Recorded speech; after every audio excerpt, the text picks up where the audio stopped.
ખેડૂત આંદોલનને હવે 1 મહિનાથી વધારેનો સમય વીતી ચૂક્યો છે। ખેડૂતો હવે સીધા સરકાર સાથે મોરે મોરો કરવાના મૂડમાં આવી ગયા છે। એક તરફ મહિલાઓએ કહ્યું છે કે તેઓ જો 1 અઠવાડિયાની અંદર આ સમસ્યાનું સમાધાન નહીં આવે તો પોતે એક્ટિવા લઈને ગાંધીનગર પહોંચશે, તો બીજી તરફ સરકાર તરફથી વાતચીત ખેડૂતો સાથે શરૂ કરી દેવામાં આવી છે। આજે જીતુ વાઘાણી અને ઋષિકેશ પટેલ કોણ ગામના ખેડૂતોને મળ્યા હતા। શું બંને વચ્ચે વાતચીત થઈ છે, શું રજૂઆત કરવામાં આવી છે, તેની વાત કરીશું આ વિડીયોની અંદર। સાથે ચર્ચા કરીશું વરસાદ જે અત્યારે ખેંચાઈ રહ્યો છે અને તેની પાછળ સુપર અલ નીનો કઈ રીતે અસર કરી રહ્યું છે, આ બંનેની વાત કરીશું। નમસ્કાર, હું છું ગોપી ઘાંગર અને આપ જોઈ રહ્યા છો નિર્ભય ન્યૂઝ। સુરેન્દ્રનગરના કોણ ગામથી શરૂ થયેલું ખેડૂતોનું આંદોલન કે જ્યાં આગળ ખેડૂતોના ખેતરમાં વીજળીના થાંભલા નાખવામાં આવે છે અને આ થાંભલાને લઈને ખેડૂતો સતત વિરોધ કરી રહ્યા છે। આજે પાવર ગ્રીડ કંપનીના થાંભલા છે તેને લઈને ખેડૂતો વિરોધ કરી રહ્યા છે। એ માત્ર સુરેન્દ્રનગરના કોણ નહીં પરંતુ જેતપરની અંદર તો જે આંદોલન ચાલી રહ્યું છે તેમાં ભૂખ હડતાલ ઉપર હવે ખેડૂતો બેસી ચૂક્યા છે। ખેડૂતોની એક જ માંગ છે કે જે થાંભલા નાખવામાં આવી રહ્યા છે તેમાં વાણિજ્ય ભાવ પ્રમાણે, એટલે કે જે કમર્શિયલ પ્રોપર્ટી હોય તેમાં જે રીતનો ભાવ આપવામાં આવે છે તે પ્રકારનું વળતર અહીંયા આગળ ચૂકવવામાં આવે અને જો સરકાર તે પ્રકારનું વળતર નથી ચૂકવી રહી તો પછી રાજસ્થાનની પોલિસી પ્રમાણે આગળ કામ કરવામાં આવે। હવે સવાલ અહીંયા આગળ એ ઊભો થઈ રહ્યો છે કે 30 દિવસનો સમય વીતી ચૂક્યો છે। શરૂઆત અહીંયા આગળ જ્યારે ખેડૂતોએ કરી હતી ત્યારે કોંગ્રેસ તેમના સમર્થનમાં આવ્યું હતું। જે કિસાન સંઘર્ષ સમિતિ છે પાલ આંબલિયાની, તેમના દ્વારા ટેકો આપવામાં આવ્યો હતો। સતત ત્યાં આગળ પાલ આંબલિયા અને તેમના જે સાથી કોંગ્રેસના નેતાઓ છે તે પણ ત્યાં આગળ પહોંચ્યા હતા। ટ્રેક્ટર રેલીનું આયોજન કરવામાં આવ્યું હતું। ટ્રેક્ટર રેલી ઓંગણેજ પહોંચી અને કોંગ્રેસ અને આમ આદમી પાર્ટી આ બંનેએ ક્યાંક ખેડૂતોને મોટું નુકસાન પહોંચાડ્યું હતું। મોટું નુકસાન એટલા માટે કહી રહ્યા છે કે જે તેનું પરિણામ આવવું જોઈતું હતું આ ટ્રેક્ટર રેલીનું, તે પરિણામ નહોતું આવ્યું। અંદર કોંગ્રેસ અને આમ આદમી પાર્ટીમાં જ ઝઘડા થઈ ગયા અને પરિસ્થિતિ એ ઉદ્ભવી કે ગાંધીનગર આ રેલી પહોંચી નહોતી શકી। તેવામાં હવે ખેડૂતોએ ફરીથી નવેસરના આંદોલનની શરૂઆત કરી છે। જેતપરની અંદર ઉપવાસ છાવણી બનાવવામાં આવી છે। ઘણા બધા ખેડૂતો એવા છે કે જે ખેડૂતો અત્યારે આ મરણાંત ઉપવાસ પર બેસી ગયા છે અને કહી રહ્યા છે કે જ્યાં સુધી અમને ખેડૂતોને વળતર નહીં ચૂકવવામાં આવે અને એ વળતર પણ જે અત્યારના વાણિજ્યના ભાવ છે, એટલે કે કમર્શિયલ પ્રોપર્ટીના જે ભાવ હોય તે પ્રકારનું વળતર અમને ચૂકવવામાં આવે। હવે આ વળતરને લઈને ખેડૂતો કોઈ પણ રીતે સરકાર સાથે કોમ્પ્રોમાઇઝ કરવાના મૂડમાં નથી, કારણ કે છેલ્લા 1 મહિનાનો અલગ જે સમયગાળો તમે જોવો તો મોટી સંખ્યામાં પોલીસ સાથે ત્યાં કંપનીના લોકો આવ્યા હતા। જે વાડીએ તાળા મારેલા હતા તે તાળાને તોડી નાખી અને કંપનીના લોકો વાડીની અંદર ઘૂસી ગયા હતા। ખેડૂતનો જે પાક હતો એ પાકને પણ નુકસાન પહોંચાડવામાં આવ્યું હતું, કારણ કે વાવણીનો સમય થઈ ગયો છે। ચોમાસાનો સમય થવાના કારણે ત્યાં વાવણી પણ કરી દેવામાં આવી હતી, તેના ઉપર મશીન ચાલી ગયા। ખેડૂતોને ભારે નુકસાન અહીંયા આગળ ભોગવવું પડ્યું હતું। ખેડૂતો સતત વિરોધ કરી રહ્યા હતા, એમના પોતાના ખેતરમાં બેસીને વિરોધ કરી રહ્યા હતા। તેવામાં જે પોલીસ છે તેમના દ્વારા આ ખેડૂતોને મારવામાં આવ્યો હતો, લાઠીચાર્જ તેમના ઉપર કરવામાં આવ્યો હતો, જેમાં મહિલા અને બાળકો આ બધાને ત્યાંથી ડિટેન કરવામાં આવ્યા હતા, અટકાયત કરવામાં આવી હતી અને ખેડૂતોનો આક્રોશ ફાટી નીકળ્યો હતો, કારણ કે જે રીતે આ કામ કરવામાં આવ્યું હતું તેનાથી ખેડૂતોમાં જબરદસ્ત નારાજગી હતી। કાંતિ અમૃત્યા ત્યાં પહોંચ્યા, પ્રકાશ વરમોરા ત્યાં પહોંચ્યા। આ લોકોએ ત્યાં આગળ ખેડૂતો સાથે ચર્ચા કરી, પરંતુ ક્યાંય થાંભલાને લઈને કોઈ પણ પ્રકારની વાત નહોતી કરવામાં આવી અને હવે પ્રકાશ વરમોરા જે પહેલા 1 અઠવાડિયા પહેલા ગયા હતા જેતપર ગામની અંદર, ગઈકાલે પોતાના જ મત ક્ષેત્ર સુરેન્દ્રનગરના કોડ ગામમાં પહોંચ્યા હતા। કોડ ગામમાં પહોંચ્યા તો ત્યાં આગળ ખેડૂતો દ્વારા તેમને ઘેરી લેવામાં આવ્યા હતા।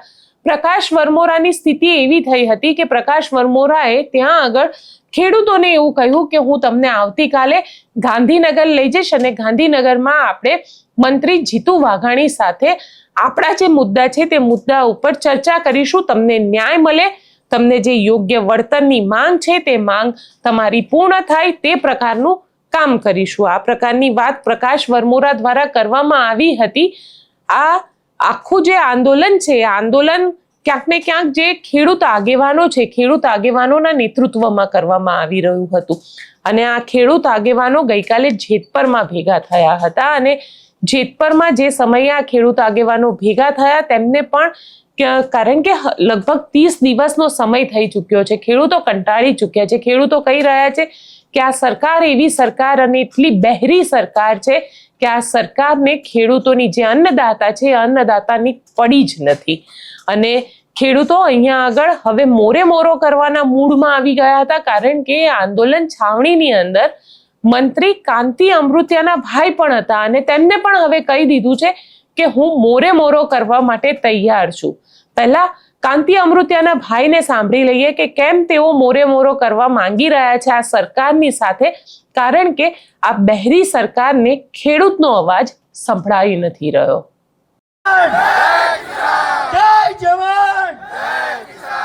તમામ સાધુ સંતોનો હું ખૂબ ખૂબ આભાર માનું, તમામ કલાકારનો આભાર માનું, તમામ ગામજનોનો આભાર માનું, બીજા કોઈ રહી ગયો આજુબાજુ ગામના કોઈ તમામનો આભાર માનું. આપણે હવે તૈયાર થવાનું હો ભાઈ. આ ભૂખા મરવાનું ન હોય, આમ મરવાનું ને આમ મરવાનું. અરે મારા મામાએ બધું કહી દીધું, મામો ભાણીઓ ભેગો થયો, રાજકારણની જરૂર નથી, ઉકાળવાની જરૂર. અને મારા મામીએ કીધું એક્ટિવા પેલા તો આપણે ઉકેલવાનું થશે. મારા મામીને ધક્કો નથી ખવડાવો મારે. હવે બીજું કાંઈ નથી કેવું, હવે બેહી ગયા ગળા. અને હવે બધાય ગામનો આભાર માનું, આજુબાજુ તમામ ઘૂટું બધા જે સાપર બધાયનો આભાર માનું.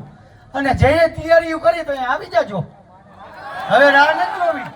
અમે આમ જઈએ, તમે આમ જાઓ, તો તમે આવી, કોઈને મૂંઝાવાનું નથી. મોરે મોરો, પછી બાપ આવે તો મોરો. જેતપરમાં જે ખેડૂત આંદોલન ચાલી રહ્યું છે તેની અંદર હવે બહેનોનું ધૈર્ય પણ ખૂટી ગયું છે. બહેનો પણ હવે કહી રહી છે કે તેઓ એક્ટિવાથી ગાંધીનગર સુધી પહોંચશે. ઘણા બધા ખેડૂત મિત્રો તો એવા છે કે જે લોકોએ ત્યાં આગળ મુંડન કરાવી અને સરકારનું બેસણું કરી નાખ્યું, કારણ કે આ એ સરકાર છે જે સરકાર ખેડૂતોને સાંભળવા માટે તૈયાર નથી.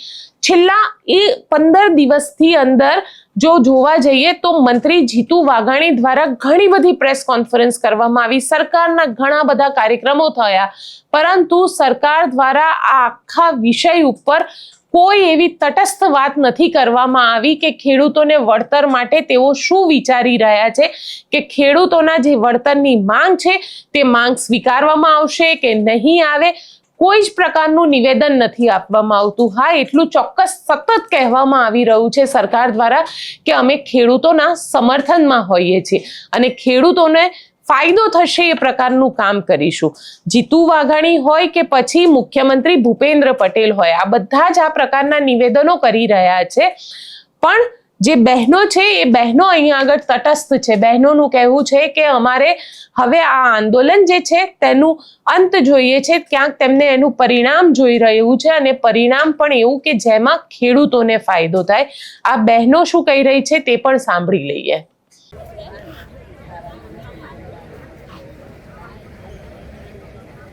બોલો જય જવાન જય કિસાન. જય જવાન જય જવાન જય કિસાન. ખેડૂત એકતા જિંદાબાદ, ખેડૂત એકતા જિંદાબાદ, જય જવાન જય કિસાન.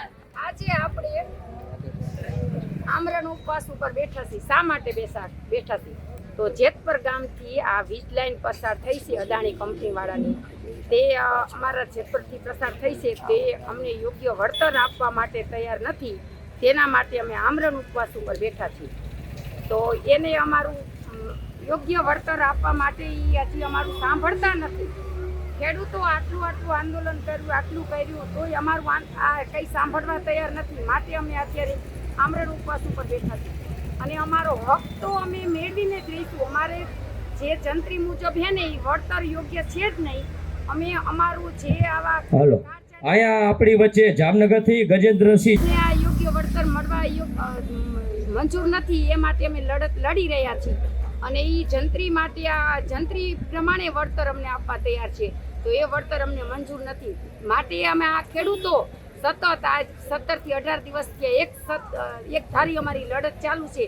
તો સરકારના કાને કે અદાણીના કાને કઈ આ વાત પહોંચી નથી, અને એ વાત પહોંચશે તો અમે જરૂર અમે માગીએ એ જ પ્રમાણે વળતર અમને આપશે તો જ અમે જંપીશું, નહીંતર અમારી આ લડત તો ચાલુ રહેશે. અને દિવસે ને દિવસે અમારી લડત વેગ પકડશે. અમે ઝૂકશું નહીં અને વળતર મેળવીને જ રહીશું. અને યોગ્ય વળતર નહીં આપે આપણી વચ્ચે જે.કે. પટેલ અમે નહીં વળતર મળે ત્યાં લગી અનુપવાસ વાળા જે માણસો છે ને મરી જાય, ભલે અમારા પ્રાણ વહી જાય, અમારી જેવી ભલે દશા થાય તોય અમે આ નિર્ણય તો મેળવીને જ રહીશું અને અમારું વળતર યોગ્ય લેશું. જય જવાન, જય કિસાન, જિંદાબાદ. આપણી જમીન આપણી, નહીં કોઈના બાપની.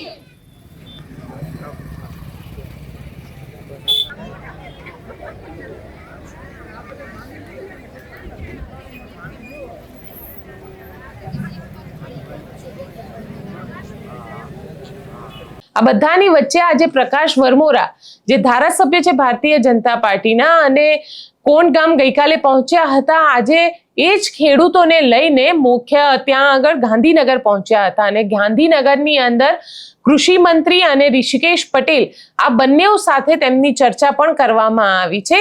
બંને દ્વારા તેમને કહેવામાં આવ્યું છે કે જલ્દી આ જે વિષય છે, જે વળતરનો વિષય છે તેનું પરિણામ લાવવામાં આવશે, તેના ઉપર કોઈને કોઈ પરિણામ જે છે તે સરકાર દ્વારા આપવામાં આવશે. જે ખેડૂતો મંત્રીને મળવા માટે પહોંચ્યા હતા તેવા શક્તિસિંહ ઝાલા, તેમનું શું કહેવું છે તેમની સાથે અમારી સંવાદદાતા રિદ્ધિ દ્વારા વાત કરવામાં આવી, તે પણ સાંભળી લઈએ. મારી સાથે અત્યારે શક્તિસિંહ ઝાલા જોડાયેલા છે.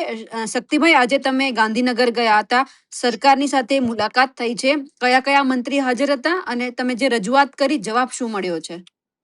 જે અમારે બે મંત્રી સાથે વાત થઈ, જીતુભાઈ વાઘાણી અને ઋષિકેશભાઈ પટેલ સાથે અમારા કોંઢ ગામના ખેડૂતોને ચર્ચા થઈ. અમારી મુખ્ય માંગ એ જ હતી, અમારી માંગ એ હતી કે નવસારી જિલ્લાની અંદર જે વાણિજ્ય હેતુ પ્રમાણે વળતર ચૂકવવામાં આવે છે એ કોંઢ ગામ નહીં, સમગ્ર સુરેન્દ્રનગર જિલ્લાને અને ગુજરાતની અંદર વળતર ચૂકવવામાં આવે. બીજો મુખ્ય મુદ્દો અમારો એ હતો કે હાઈ ટેન્શન લાઈન બાબતનો તે અમે એમ કહેવામાં આવ્યું છે સરકારને આ વાણિજ્ય હેતુ પ્રમાણે વળતર ન ચૂકવવું હોય તો તમે જે રાજસ્થાનની એસઓપી છે, બજાર કિંમતના 4 ગણા ભાવ ખેડૂતોને ચૂકવવામાં આવે. અમે એ પણ રજૂઆત કરેલી છે. અને ખેડૂતોને જે વીજ કનેક્શન લે છે, મીટર ભાડું ખેડૂતો ચૂકવે છે, મીટર ભાડું જો ખેડૂતો પાસે વસૂલવામાં આવે છે તો અમારા જ ખેતર ઉપર અને આની જમીનની વેલ્યુએશન ઘટે છે થાંભલો નાખવાથી. તો અમને મોબાઈલ ટાવરનું ભાડું આપવામાં આવે છે તો અમને કેમ ભાડું ન આપવામાં આવે? અમારે આ 3 અમારી મુખ્ય માંગ છે. સરકારને અને કૃષિ મંત્રીને અમે એમ કીધું આ અમારી 3 માંગ છે, એમાંથી અમને જે આપો એ અમને સ્વીકારીએ છીએ. અત્યારે અમને આશ્વાસન આપ્યું છે કે અમે સરકારમાં અને મુખ્યમંત્રીને વાત ધ્યાને લઈ અને કેન્દ્રમાં લઈને અમે આગળનું આયોજન કરશી. ત્યાં લગીને અમને સાથ સહકાર આપો. એટલે કીધું, અમે એમ કીધું કે જ્યાં સુધી અમારો યોગ્ય નિર્ણય ન આવે ત્યાં સુધી અમે એમને કીધું છે કે ત્યાં સુધી કામ બંધ રખાવો. અને જે કોંઢ ગામના ખેડૂતો ઉપર જે પોલીસ દ્વારા અત્યાચાર કરવામાં આવ્યો છે, તાળા તોડવામાં આવ્યા છે, તેની પણ અમે રજૂઆત કરવામાં આવી કે જે તે પણ અધિકારી છે એને ઉપર એક્શન લેવામાં આવે. અને બીજી વાત કરીએ કે જ્યાં મન ફાવે ત્યાં જે 66 મીટરની કોરિડોરની બહાર જે કામ કરવામાં આવે છે, તમે તાત્કાલિક કલેક્ટરને હુકમ કરી ફોન આદેશ કરીને તમે કામ રોકવામાં આવે. ક્યાંય પણ મોટા મશીન નાખવામાં આવે છે તો કોઈ ખેડૂતોની સહમતિ લેવામાં નથી આવતી. અમે એમ કીધું સહમતિ ખેડૂતોની લઈ અને એને યોગ્ય વળતર મળે એ બાબતે જ પછી આગળનું આયોજન કરવામાં આવે. મુખ્ય આપણે જીતુભાઈ વાઘાણી સાથે આવી રીતના ચર્ચા કરેલી છે અને એમ કીધું કે અમે કલેક્ટરશ્રીને અને એસપીસીને અમે આપી દઈ છીએ. અમને આવો પોઝિટિવ જવાબ આપવામાં આવ્યો છે એમના તરફથી. અને આવનારા સમયની અંદર ખ્યાલ આવે છે કે અમારા આ જે પોઝિટિવ જવાબનો કેટલો અમલ થાય છે. કારણ કે જે સાપકડા ગામ છે ત્યાંના ખેડૂતોને તો વળતર મળી ગયું છે, હજુ સુધી કોંઢ હોય કે જેતપરના લોકોને વળતર નથી મળ્યું, એટલે સવાલ એ પણ છે. અને બીજું કે વાવણીનો સમય છે, જે ખેડૂતના ખેતરની અંદર થાંભલા નાખવામાં આવી રહ્યા છે, એમણે વાવેતર હજુ સુધી નથી કર્યું, ચોમાસું હમણાં આવી જશે, તો એ કોઈ બાબતે રજૂઆત થઈ છે કે આ વખતે શું કરવાનું છે? એમનું કોઈ એમને ભાડું આપવાના છે કે કોઈ વળતર આપવાના છે? અમે વાત કરી કે જે અત્યારે જે વાવણી થઈ ગઈ છે, જે ખેડૂતોને ઊભા પાકની અંદર તમે મોટા મશીનરી નાખવામાં આવે છે, હમ એ બાબતે જે ખેડૂતોને પાક નુકસાની જાય છે, એ બાબતે ખેડૂતોને તાત્કાલિક જે મામલતદારની હાજરીની અંદર પંચરોજ કામ કરીને ખેડૂતોને વળતર તાત્કાલિક ચેક દ્વારા ચૂકવવામાં આવે તેવી અમારી માંગ હતી. એ માંગ કરી છે, ત્યાં સુધી નહીં વળતર ચૂકવવામાં આવે ત્યાં સુધી કામ ન કરવા દો તેવી અમારી માંગણી છે.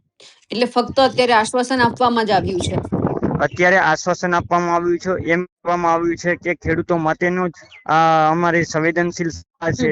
અમે કીધું ખેડૂતો માટેની જ સંવેદનશીલ સરકાર છે, તો તમે નિર્ણય લેવો પડે. અમે વિપક્ષ પાસે માગણી ન કરી શકી અને આ મુદ્દો તમારો જ છે, તો આવનારા સમયની અંદર મારું તો આંદોલન ચાલુ રહેશે અને આવનારા સમયની અંદર સરકાર શું એનું સ્ટેન્ડ લે છે જોવાનું રહ્યું.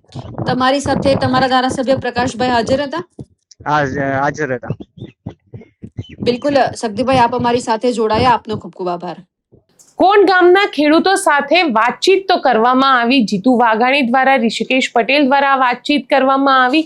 હવે જોવાનું રહેશે કે આનું પરિણામ શું આવે છે, કારણ કે સરકાર હંમેશા પોતાના કાર્યક્રમોમાં એવું કહી રહી છે કે અમે ખેડૂતલક્ષી સરકાર છે, ખેડૂતોને ફાયદો થાય તે પ્રકારના નિર્ણયો લેવામાં વિશ્વાસ રાખીએ છીએ. અને આમ પણ દાદાની સરકાર માટે એવું કહેવાય છે કે મૃદુ અને મક્કમ સરકાર છે, પણ અત્યાર સુધી ખેડૂતો માટે આવા મૃદુ અને મક્કમ પ્રકારના જે નિર્ણયો લેવામાં આવે, કારણ કે આ પહેલા જ્યારે વરસાદ થયો હતો દિવાળીના સમયમાં, ત્યારે પણ ખેડૂતો દ્વારા જબરદસ્ત વિરોધ કરવામાં આવ્યો હતો, કારણ કે ખેડૂતોને પાકની અંદર ભારે નુકસાન પહોંચ્યું હતું અને જે રાહત પેકેજ આપવામાં આવ્યું હતું તેમાં પણ ખેડૂતો માટે સ્થિતિ એવી હતી કે જે મહેનતના પૈસા ગયા હતા તેમાં જે લાગત લાગી હતી, એટલે કે જે પૈસાનું બિયારણ, ખાતર ને એ બધી વસ્તુ આવી હતી, તેની સામે જે મહેનતનું વળતર મળવું જોઈતું હતું તે વળતર મળી નહોતું શક્યું. એટલે ત્યાં પણ કદાચ ખેડૂતોની ઘણી બધી નારાજગી હતી. હવે ફરીથી ખેડૂતોના ખેતરમાં થાંભલા નાખવાનો મુદ્દો આવ્યો છે અને તેને લઈને હવે જોઈએ કે મૃદુ અને મક્કમ સરકાર પોતાની જાતને ગણતા ભૂપેન્દ્રભાઈ આની અંદર શું ડિસિઝન લે છે, ખેડૂતો તરફી છે કે પછી એ કંપની તરફી છે, જે કંપની પોતાની વીજ લાઈનો નાખી રહી છે. હવે વાત કરી લઈએ સુપર અલ નીનોની, કારણ કે સુપર અલ નીનોની અસર જે છે તે હવે દેખાવા લાગી છે. અત્યાર સુધી જે ચોમાસાનો વરસાદ આવી જવો જોઈતો હતો ગુજરાતની અંદર, આમ જોવા જઈએ તો ગુજરાતમાં ખેડૂતો પોતાની વાવણી જે છે એ 15મી જૂન પહેલા જ કરી દેતા હોય છે અને 15મી જૂન એટલે 8 જૂનથી લઈને 15 જૂનની વચ્ચે ગુજરાતની અંદર પ્રી મોન્સૂન જે એક્ટિવિટી છે તે પૂર્ણ થઈ જાય છે અને વરસાદની શરૂઆત થઈ જાય છે. મોન્સૂન જે છે તે દસ્તક પણ આપી દે છે ગુજરાતમાં. પણ આ વખતે સુપર અલ નીનોની અસર જે છે તે અહીંયા જોવા મળી રહી છે. ગુજરાતમાં લગભગ વરસાદ 7 થી 10 દિવસ મોડો આવી રહ્યો છે અને તેના જ કારણે ગરમીનું જે પ્રમાણ છે તે ગરમીનું પ્રમાણ ખૂબ વધારે છે.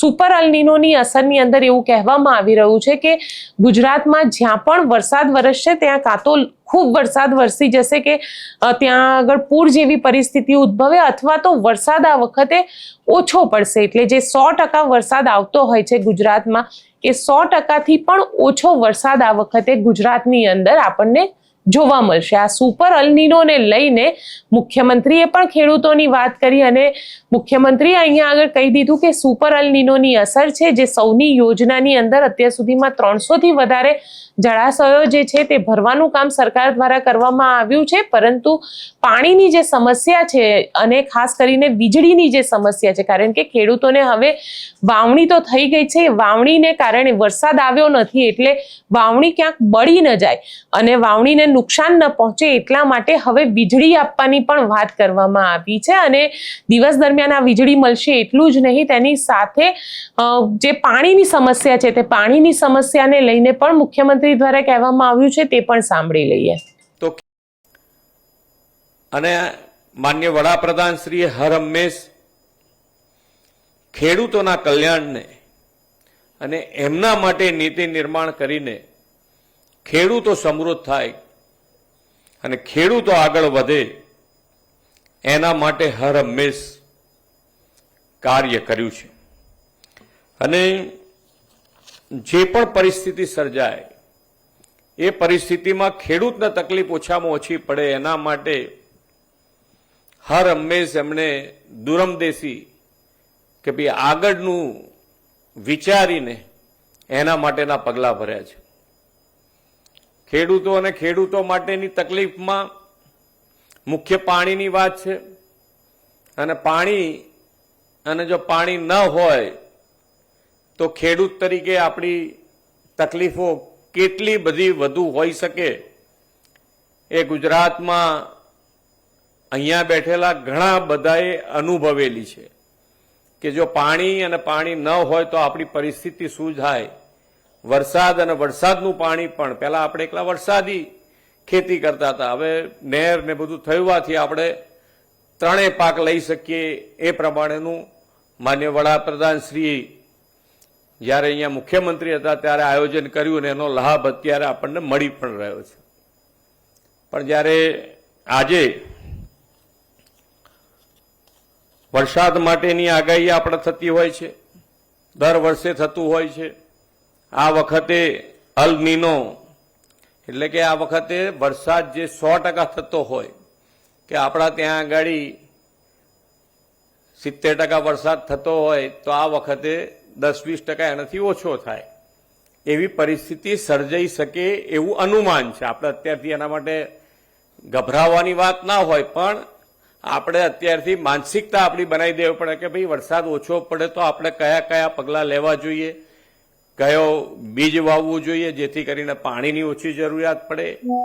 અને સરકાર તરીકે અત્યારે અમારી પાસે નર્મદાનું પાણી ક્યાંક ક્યાંક વધારે હોય તો એના માટેનું આયોજન પણ સરકારે કરી દીધું છે, અને તળાવો ભરવાથી માંડીને ડેમમાં પણ નર્મદાનું પાણી જ્યાં જ્યાં ભરવા જેવું યોગ્ય છે ત્યાં આગળ ભરવાનું ચાલુ કરાવી દીધું છે.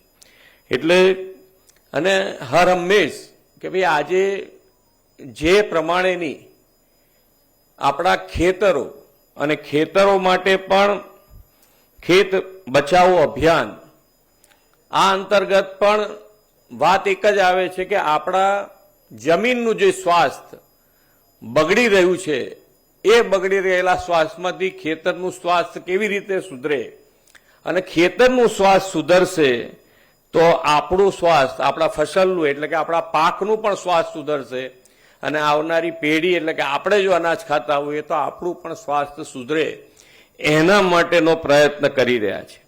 આ વખતે વરસાદને લઈને શું સ્થિતિ હશે, ખાસ કરીને ચોમાસું કેવું રહેશે તેને લઈને પરેશ ગોસ્વામી શું કહી રહ્યા છે તે પણ સાંભળી લઈએ.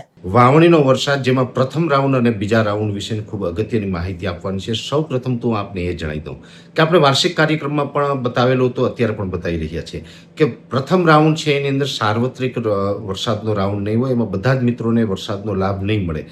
એવી જ રીતે અત્યારે થઈ રહ્યું છે. આપણે પ્રથમ રાઉન્ડ છે 15 તારીખ આસપાસનું કીધું હતું, જેમાં આપણે અવારનવાર કહેતા આવ્યા છે કે એમાં 36 થી 48 કલાક આગળ પાછળ થતું હોય. જેમાં જોવા જઈએ તો આમ તો 17 તારીખથી વરસાદની શરૂઆત થઈ છે, ગઈકાલે 18 તારીખે બોટાદ હોય, મહીસાગર હોય, બીજા ઘણા બધા વિસ્તારો છે એ વિસ્તારની અંદર વાવણી લાયક વરસાદ પણ પડ્યો છે. જો કે બોટાદ હોય તો આખા સાર્વત્રિક આખા જિલ્લાની અંદર એ વાવણી લાયક વરસાદ નથી, પણ ગ્રામ્ય વિસ્તારમાં ઘણા બધા ગામડોની અંદર વાવણી લાયક પણ વરસાદ છે. એવી રીતે મહીસાગર જિલ્લામાં પણ છે, બીજા અન્ય જિલ્લાઓમાં પણ છે. તો કોઈ જગ્યાએ સામાન્ય હળવા ઝાપટાઓ જોવા મળ્યા છે. એટલે આ રાઉન્ડ છે છૂટાછવાયો છે. મેં આપને જણાવ્યું હતું કે આ રાઉન્ડ છે એની અંદર અમુક જગ્યાએ વાવણી થશે, એમાં અમુક જગ્યાએ વાવણીનો સૌરાષ્ટ્ર હોય, દક્ષિણ ગુજરાત હોય એમાં લાભ મળે, અમુક જગ્યાએ સામાન્ય ઝાપટાથી સંતોષ રાખવો પડે અને વાવણી ન થાય. આ પ્રકારના રાઉન્ડનું જે આપણું અનુમાન હતું એ જ પ્રકારનો આ રાઉન્ડ ચાલી રહ્યો છે. ભલે હજુ સત્તાવાર રીતે હવામાન વિભાગ તરફથી નૈઋત્યનું ચોમાસું ગુજરાતમાં પ્રવેશ કર્યાની જાહેરાત નથી થઈ, પણ આ પણ કેરળ જેવું છે.